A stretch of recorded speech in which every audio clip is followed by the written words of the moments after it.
Why everyone must learn to deal with failure. In the workplace. Peter Dunn is Group Managing Director and founder of business services specialist Peninsula Group. Getty. Failure is a part of life, regardless of who you are. In the workplace and in our personal lives, we all suffer momentary setbacks and defeats.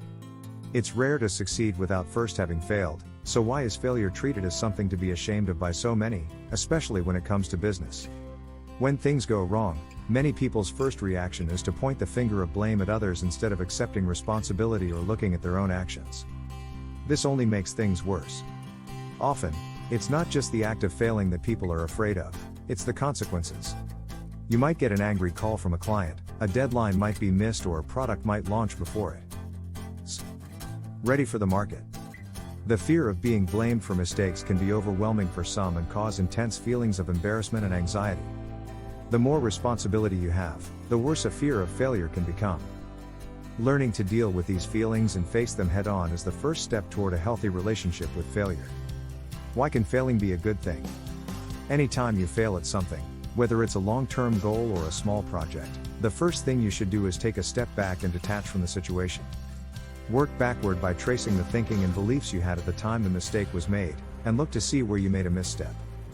Ask why you made the decisions you did and what you can do differently next time.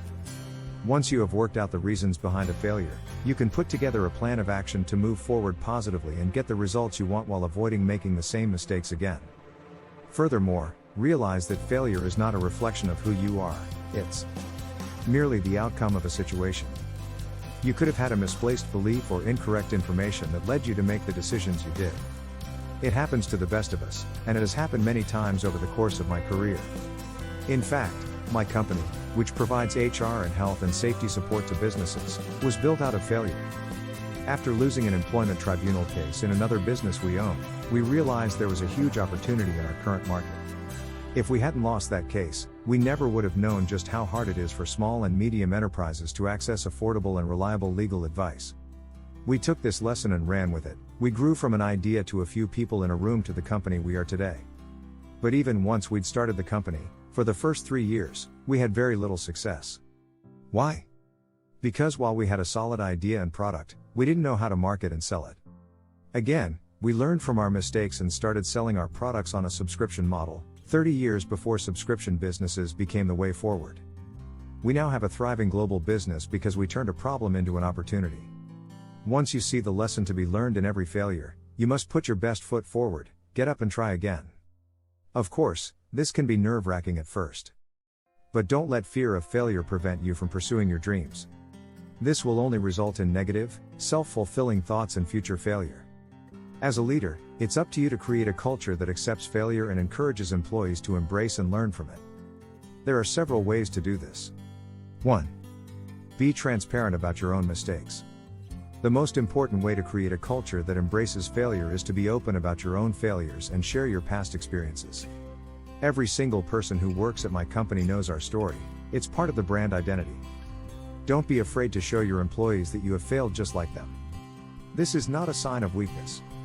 Rather, this is a sign of strength, and it proves to yourself and others just how much you can go on to achieve. 2. Remember that change won't happen overnight. Be patient, and keep trying. As Wayne Gretzky said, you miss 100% of the shots you don't take. Be persistent. Constantly work at it and refine the way you do things. It's all a learning process.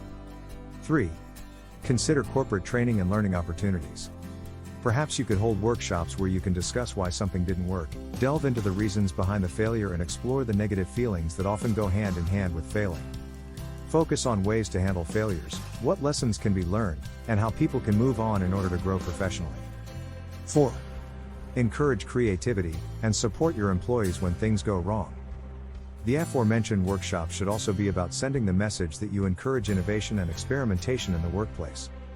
Many people are afraid to try new things due to fear of failure. But an entrepreneurial spirit is one that should be encouraged, even though not every idea will be a success. That's okay. It's life. You don't know if something will succeed until you give it a go. If it doesn't, then it's a learning experience for everyone involved, which can only be a good thing. The best leaders know this and are not afraid to support their team, which, in turn, can give them the confidence to keep trying new things, bring ideas to the table and always strive to do their best. Forbes Business Council is the foremost growth and networking organization for business owners and leaders. Do I qualify?